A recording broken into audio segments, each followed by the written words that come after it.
अली बाबा और 40 चोर। एक समय की बात है, अली बाबा नाम का एक लकड़हारा हुआ करता था। वो अपनी बीवी के साथ गरीबी में जिंदगी गुजार रहा था।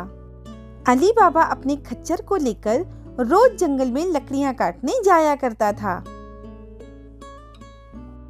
और फिर उन लकड़ियों को बेचकर उसका गुजारा चलता था।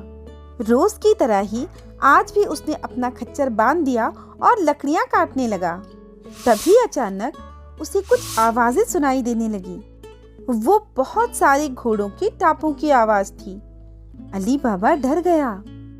अली बाबा कुछ समझते हुए अपने आप से कहने लगा, शायद ये चोरों की आवाज है, मुझे छुप जाना चाहिए।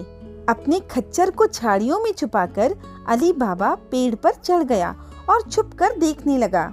थोड़ी ही देर में वो सारे चोर भी उसी पेड़ के नीचे आकर रुके। अली बाबा ने उन्हें गिनना शुरू किया तो पता चला कि वो गिनती में 40 हैं। उन लोगों के पास कुछ भारी सामान भी था जिसे उन्होंने उतारकर नीचे रखा और वो कतार में खड़े हो गए। तभी उनका सरदार एक भारी चट्टान के सामने आकर एक मंत्र पढ़ता है, खुल जा सिम सिम। उसके मंत्र बोलते ही वो बड़ी सी चट्टान अपनी जगह से हट गई और गुफा का रास्ता खुल गया। वो सभी लोग वो भारी सामान ले लेकर एक एक करके गुफा के अंदर चले गए। जैसे ही सारे लोग उस गुफा के अंदर चले गए, वो चट्टान अपने आप बंद हो गई और गुफा का रास्ता भी बंद हो गया। ये सब देखकर अली बाबा हैरान हो गया। उसे समझ नहीं आ रहा था कि ये चमत्कार कैसे हो गया। थोड़ी देर बाद वो चट्टान फिर अपनी जगह से हट गई और गुफा का दरवाजा खुलते ही सारे चोर बाहर आ गए। जब एक एक करके सारे चोर बाहर आ गए, तब सरदार ने वापस एक मंत्र पढ़ा, बंद हो जा सिम सिम। उसके मंत्र पढ़ते ही वो चट्टान वापस अपनी जगह पर आ गई। फिर सारे चोर घोड़ों पर सवार होकर वहां से चले गए। उनके जाते ही अली बाबा पेड़ से उतरा और उस गुफा की तरफ गया। उसने भी चट्टान के सामने जाकर वही मंत्र दोहराया, खुल जा सिम सिम। इतना कहते ही चट्टान अपनी जगह से हट गई और गुफा का रास्ता खुल गया। गुफा का रास्ता खुलते ही अली बाबा अंदर चला गया। जैसे ही अली बाबा अंदर पहुंचा, वहां खजाना देखकर अली बाबा की आंखें चुंधिया गई। अली बाबा उस खजाने को देखकर बहुत खुश हुआ। उसने कुछ बोरे उठाए और उन बोरों में उस खजाने को भरा और उसे अपने सर पर रखकर अली बाबा बाहर आने लगा। घर पहुंचकर अली बाबा ने अपनी बीवी को सारी कहानी बताई। अली बाबा की बीवी को उस कहानी पर भरोसा ही नहीं हो रहा था। अली बाबा ने उन सभी चोरों के बारे में अपनी बीवी को बताया और उस खजाने के बारे में भी बताया। ये सब सुनकर अली बाबा की बीवी बहुत खुश हुई। अली बाबा की बीवी खुश होते हुए सारा सामान देखने लगी और कहने लगी, चलो इन सब सामानों को नाप के बर्तनों में भर देते हैं। नहीं नहीं, इसको गड्ढे में छुपा देते हैं। ठीक है, तुम गड्ढा खोदो और मैं तुम्हारे भाई कासिम से नापने के लिए एक बर्तन लेकर आती हूँ। अली बाबा का भाई कासिम बहुत लालची और बहुत कंजूस था। वो कभी भी अली बाबा की मदद नहीं करता। अली बाबा नहीं चाहता था कि उसके लालची भाई कासिम को इन सिक्कों के बारे में कुछ भी पता चले। सुनो बेगम, सिक्कों के बारे में किसी से बात नहीं करना, इसके बारे में किसी को नहीं बताना। अली बाबा की बीवी ने कासिम से नापने का बर्तन मांगा। तुम्हें नापने का बर्तन क्यों चाहिए? तुम क्या करोगी इससे? अरे मुझे अनाज नापना है। कासिम ने बर्तन दे तो दिया, लेकिन बर्तन के नीचे उसने शहद लगा दिया। मैं जल्दी जल्दी तुम्हें नाप कर देता हूँ, तुम इनको जल्दी से भरते जाओ, फिर हमें इन्हें गड्ढों में भी छुपाना है ना। चलो अब जल्दी करते हैं। अली बाबा ने गड्ढा खोदकर वो खजाना उसमें छुपा दिया और अली बाबा की बीवी वो बर्तन वापस कर आई। लेकिन उसने बर्तन के नीचे देखा ही नहीं कि शहद की वजह से कुछ सिक्के उस बर्तन पर चिपक गए थे। कासिम ने वो बर्तन लिया और उस बर्तन को लेकर अंदर आकर देखने लगा। कासिम को उसमें कुछ सोने के सिक्के चिपके हुए दिखाई दिए। ये देखकर कासिम हैरान रह गया। उसने सोचा कि अली बाबा के पास इतने सारे सोने के सिक्के आए कहां से होंगे। अब वो दिन रात यही सोचता था, आखिर अली बाबा को इतने सारे सोने के सिक्के कहां से मिले होंगे। अगली सुबह कुछ सोचकर कासिम अली बाबा के घर उस बर्तन को लेकर पहुंच गया और उसने वो बर्तन अली बाबा को दिखाया।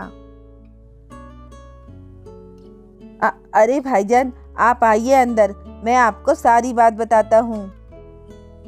फिर अली बाबा ने उन 40 चोरों और उनके खजाने के बारे में अपने भाई को बता दिया। अच्छा, अब तुम मुझे भी उस खजाने के पास ले चलो, वरना मैं चोरों को बता दूंगा कि तुमने उनका खजाना चुराया है। अली बाबा सोच में पड़ गया कि अगर उसने अपने भाई को नहीं बताया तो वो सबको जाकर बता देगा। ये सोचकर अली बाबा अपने भाई को उस गुफा के सामने ले गया। गुफा के पास जाकर अली बाबा ने अपने भाई को बताया, भाईजान, वो गुफा इस चट्टान के पीछे है, लेकिन अभी हमें यहाँ से चलना चाहिए। अगर वो चोर आ गए तो हमें मुश्किल हो जाएगी। फिर वो दोनों भाई वहाँ से चले गए, लेकिन कासिम के दिमाग में लालच आ चुका था। अगले दिन कासिम 2 घोड़ों को लेकर चट्टान के पास पहुंच गया और जाकर उसने मंत्र कहा और वो चट्टान फिर हट गई। गुफा का रास्ता खुलते ही कासिम गुफा के अंदर चला गया। कासिम जैसे ही गुफा के अंदर पहुंचा, उसने बहुत सारा खजाना देखा और वो बहुत खुश हुआ। इतना सारा खजाना देखकर उसके लालच की कोई सीमा ही ना रही। उसने चाहा कि वो सारा का सारा खजाना भर ले। बहुत सारा खजाना भरने के बाद जब वो बाहर निकलने लगा तो उसने देखा कि गुफा का दरवाजा तो बंद है। फिर उसे याद आया कि गुफा का दरवाजा खोलने के लिए तो मंत्र बोलना पड़ेगा। फिर उसने मंत्र बोला, खुल जा झिम झिम। वो सही मंत्र भूल गया था और गलत मंत्र बोलने की वजह से वो दरवाजा नहीं खुल रहा था। कासिम परेशान हो गया, वो डरने लगा। कासिम घबराकर खजाने के पीछे छुपकर बैठ गया और देखने लगा। थोड़ी देर बाद जब वे चोर वापस अपनी गुफा में आए तो उनको कासिम के घोड़े बाहर खड़े दिखाई दिए। वो समझ गए कि गुफा के अंदर कोई चोर घुस आया है। सरदार ने मंत्र बोलकर गुफा खोली और वो सब लोग अंदर चले गए। गुफा में आते ही चोरों ने कासिम को ढूंढ लिया और उसे कत्ल कर दिया। बहुत रात होते ही कासिम की बीवी अली बाबा के घर पहुंची और उसने अली बाबा से मदद मांगी। जब अली बाबा को ये पता चला कि देर रात तक कासिम घर नहीं आया है तो वो अपना घोड़ा लेकर कासिम को ढूंढने निकल पड़ा। जैसे ही अली बाबा गुफा के सामने पहुंचा तो उसने कासिम के घोड़े देखे। अब अली बाबा समझ गया कि चोरों ने कासिम को कत्ल कर दिया है। अली बाबा अपने घर पहुंचकर ये बात अपनी पत्नी और उसके भाई की पत्नी को बताता है। देखो, खजाने का राज किसी को नहीं बताना। चोरों ने हमारे भाई को मार दिया है, लेकिन ये बात भी किसी को नहीं बताना, वरना वो हमें भी मार देंगे। इस हादसे के बाद अली बाबा और उसकी बीवी कासिम के घर पर ही रहने लगी। भाभी के साथ मिलकर वो व्यापार करने लगा और उसे व्यापार में कामयाबी मिलने लगी और वो अमीर होने लगा। अब सरदार को अपना खजाना देखकर वो खजाना कम लगने लगा और सरदार को शक होने लगा कि कोई खजाना ले जा रहा है। उसने अपने एक साथी को शहर पर नजर रखने के लिए कहा, शहर में जाकर देखो कि कौन हाल ही में अमीर हुआ है और बहुत खर्चा कर रहा है। उस चोर को पता चला कि अली बाबा बाजार में सोने के सिक्के लेकर घूमता है। चोर ने अली बाबा का पीछा किया। और उसके घर तक जा पहुंचा। जैसे ही अली बाबा अपने घर में घुसा, उस चोर ने एक काला निशान अली बाबा के दरवाजे पर बना दिया और वो चला गया। रात को जब कासिम की पत्नी घर वापस आई तो उसने वो काला निशान देखा और वो समझ गई कि ये चोरों का ही काम है। उसने वैसे ही निशान पास के सभी घरों पर लगा दिए ताकि चोरों को कुछ पता ना चले। सुबह जब चोर अली बाबा का घर ढूंढने आए तो उनको सभी घर एक जैसे ही लगे, क्योंकि सब पर एक ही जैसा निशान था। उन्हें अली बाबा का घर समझ में ही नहीं आया। फिर वो थक हार कर वापस चले गए।